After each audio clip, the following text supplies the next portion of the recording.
This is Supported Sexy, episode 531, and we're kicking off our series this week on sexy distractions. Today we're going to talk about shiny opportunities. Welcome to Supported Sexy. I'm your host, Elayne Fluker, entrepreneur, author, and founder of Chic Rebellion Media. 5 days a week, Monday through Friday, I bring you inspiring women entrepreneurs who share their wins and lessons to help you take your business to the next level.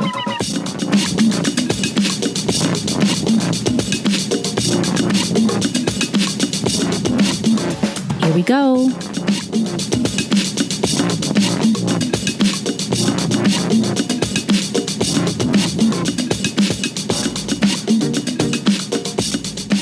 Hi, everyone. Welcome to a new episode of Support is Sexy. I'm happy to have you here. You know, it just would not be the same without you. And we are kicking off our series on sexy distractions. If you don't know what I'm referring to, go back and listen to episode 530.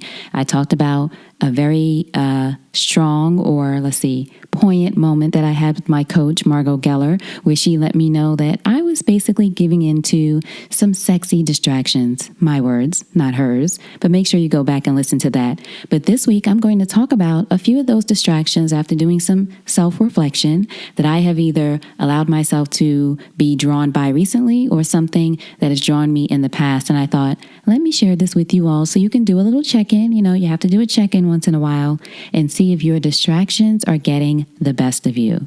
So today I want to talk about shiny opportunities, which I started speaking about last time. You know, as we grow as entrepreneurs and women who are leading and doing great things in our businesses, in our careers, in our lives, different opportunities start to come to us, which of course, that's what you want. Opportunities, possibilities, things that will help you have an even greater impact than you already have now, right? So you're looking for those things, or you're open. Even if you're not looking, you're open to those things. However, sometimes these shiny opportunities that look great, meaning they're shiny, bright, beautiful, maybe brand new, something that maybe you've dreamt about doing for a while, and now that you're into this other thing that's moving along, this shiny other thing comes along and it's distracting you. So things that look great, they are great. I'm not saying that any of these opportunities are quote unquote bad things, but could it be that it's just something shiny and new right now, and it's distracting you from the thing that you either said you were going to focus on, that you're committed to focusing on, or the thing that you're working on and maybe it's not as fun anymore, it's not as sexy anymore. So I'll use myself as an example. I know I'm speaking in abstract here. So say for the Support is Sexy podcast, I love it. I love talking to you all. I love getting feedback from you. It means the world to me just to have this platform, to have created it, and to be able to share it with the world. I love it and all the places that it's going. All fantastic. That said, there are days when a girl is tired, right? You either don't feel like recording, or you're not, you don't have the right energy for an interview. I love speaking to all the women I talk to, but it takes a lot of energy to be able to do it, and to do it 5 episodes or 5 days a week and all that other stuff that goes into it. Not a complaint, but it just is what it is. So as I am in the day-to-day and moving through the podcast and up to 500 and something episodes, there are other things that might come along that are hella shiny that I want to pay attention to. And that could be something that distracts me as opposed to helps me continue to be determined to see this, being the podcast, succeed. Does that make sense? So you're into whatever you're into, and it might be working, it might be going great, you might be dedicated to it, you might actually be close to some huge breakthrough with it. I feel like that's when the shiny opportunities come along. Then something else comes along that wants to distract you from that. Now, that's not to say you shouldn't consider that opportunity or at least take a look at it. I'm just saying, and this is what came to me, I should say, when I spoke to Margot. Is it just a shiny opportunity, or is it the right opportunity for you at the right time? Right? So try to give that some reflection. Is it just shiny and new? Think about babies when they cry, and sometimes people dangle keys or something that makes noise or something shiny, just a complete distraction to get them out of whatever they're into in the moment, whatever dark place they're going into as they're crying. Hopefully you're not crying, but whatever it is, it's a distraction, right? Or if you're a pet lover, say you think about a cat. You could be stroking a cat could be nice and calm. You put a little red light on the wall, like a laser or something like that, and a cat jumps and is excited. Or think about a dog. Maybe you're a dog lover. Dog sitting down, chilling. If you're in the park there, relaxed, all of a sudden the squirrel goes by and the dog is distracted. So these are the kind of things, just as an example, to give you some visuals that I'm talking about, things that might not be in your best interest or might not be the best time. If the squirrel runs across the street and the dog runs after it and a car is coming, not the best time to go after that opportunity, right? Is that morbid? Sorry. Just wanted you to get the visual.